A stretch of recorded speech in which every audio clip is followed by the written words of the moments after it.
안녕하십니까? 한 주간 있었던 다양한 국제금융 소식과 주가에 미친 영향, 그리고 이번 주를 전망해보는 NSB통신, 알기 쉬운 주간 국제금융의 도남선입니다. 안정은입니다. 네, 지난주 미국 증시는 미국의 8월 비농업 부문 취업자 수가 시장의 전망치를 밑돈 가운데 러시아의 시리아에 대한 무기 지원 발언 등으로 혼조세를 보였습니다. 한편 유럽 증시는 미국 고용지표 부진에 따른 미 연준의 양적 완화 축소 지연 기대감에 힘입어 상승했습니다. 미 달러화는 8월 고용지표 부진과 양적 완화 축소 시기가 지연될 것이라는 기대감에 유로화 및 엔화 대비 약세를 보였습니다. 미 국채금리는 8월 고용지표 부진과 6, 7월 취업자 수 하향 조정 등으로 하락했고 독일 국채금리도 떨어졌습니다. 네, 그렇다면 지난주 이러한 이슈들이 이번 주 국내 경제에는 어떠한 영향을 미쳤을지 이어서 BS투자증권 이두원 상무로부터 지난주와 이번 주 국제금융 환경 변화에 대해 들어보겠습니다.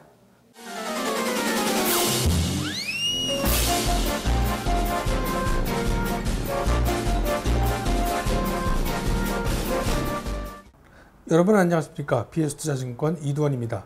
지난주 주식시장은 소폭의 오름세를 보였습니다. 코스피 같은 경우 약 1.5%가 올랐고 코스피보다는 못했지만 그래도 1.36%가 올라서 그런대로 괜찮은 시장이었다고 평가가 됩니다. 지역적으로 보면은 일본과 유럽이 가장 많이 올랐습니다. 일본 같은 경우 많이 떨어진 것에 대한 반등이었기 때문에 의미를 그렇게 크게 부과하지는 할 수는 없겠습니다만은 유럽 같은 경우는 3%가 넘는 상승을 보여서 유럽 경제에 대한 자신감을 많이 얻어가고 있다는 점을 우리가 읽을 수가 있었습니다. 미국은 약간의 움직임을 보였습니다만은 약 1%도 이루지 못하는 그런 상승을 보였습니다만은 가장 큰 것은 역시 지난 주말에 있었던 고용 현황 발표가 앞으로의 전 세계 주식시장, 금융시장에 커다란 변화를 갖고 올 것으로 보여집니다. 왜냐하면 실업률은 7.4%로 발표가 됐습니다. 지난 8월달 미국 실업률이 7.4%라는 것은 7월달보다는 소폭 개선된 의미가 되겠습니다만은 그러한 것은 사실 깊이 들여다볼 경우에는 의미가 퇴색하기 때문입니다. 왜 그러냐면은 직접적으로 취업할 의사가 있는 사람들을 가지고 집계를 한 결과 7.4%로 지난달보다 개선됐을 뿐이지만 취업을 아예 포기한 사람들까지 집어넣는다면 실업률이 과연 7.4%이겠느냐라는 분석을 주류를 이루고 있기 때문입니다. 이에 대한 뒷받침되는 근거로서는 바로 신규 채용자 수입니다. 신규 채용자 수가 예상보다 상당히 적은 16만 9천 명에 달했기 때문입니다. 8월 달에 경제가 그런대로 지표상으로 봤을 땐 상당히 좋았음에도 불구하고 신규 고용이 늘지 않았다는 것은 미국 경제가 아직도 완전하게 돌아서지 않았다는 그런 의견들이 많이 나오고 있습니다. 결국 미국의 고용 현황이 나쁘게 됐다는 측면에서 바라본다면 세계의 경제의 기관차 역할을 할 수 있는 미국 경제가 쉽게 돌아서지 않는다는 의미라는 점에서 경제 흐름에서는 약간 좀 어두운 먹구름을 펼치지 않았나라는 생각입니다. 물론 이런 점은 9월 16, 17, 18 그때 있을 미국의 FOMC 회의에서 양적 완화 철수를 하지 않을 가능성도 많이 높여놨습니다.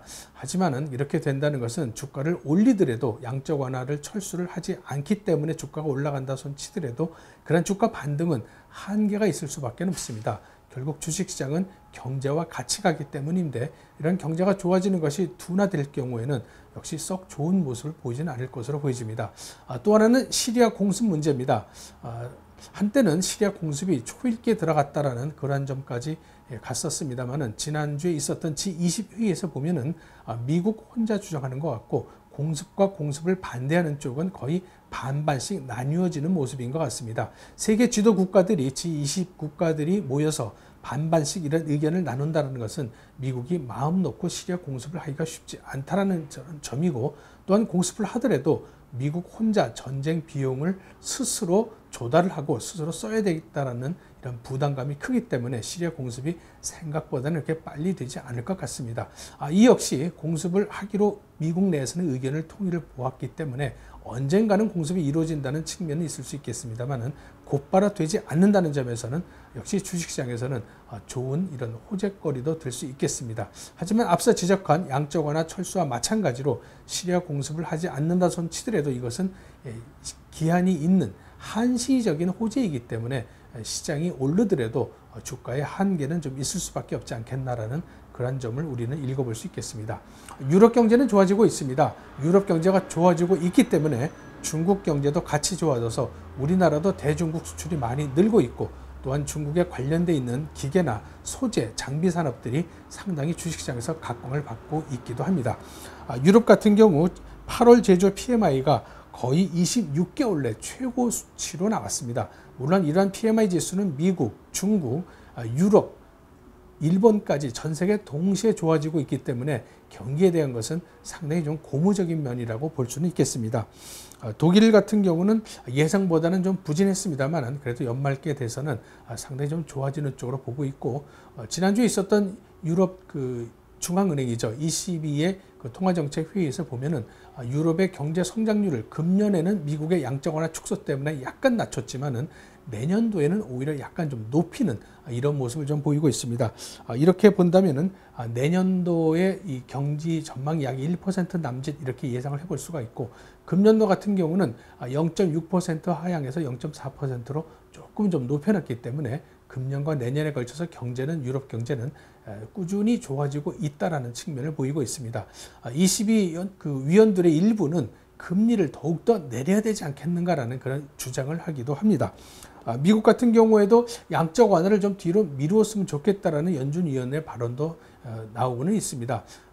에반스 총재 같은 경우는 시카고 연방은행 총재인데, 에반스 총재 같은 경우는 인플레이션율이 2%가 되지 않기 때문에 양적 완화를 지금 할 필요가 있겠는가, 양적 완화 축소를 지금 할 필요가 있겠는가, 조금 더 연장해서 양적 완화를 해야 되지 않겠는가라는 그런 주장을 하기도 했습니다.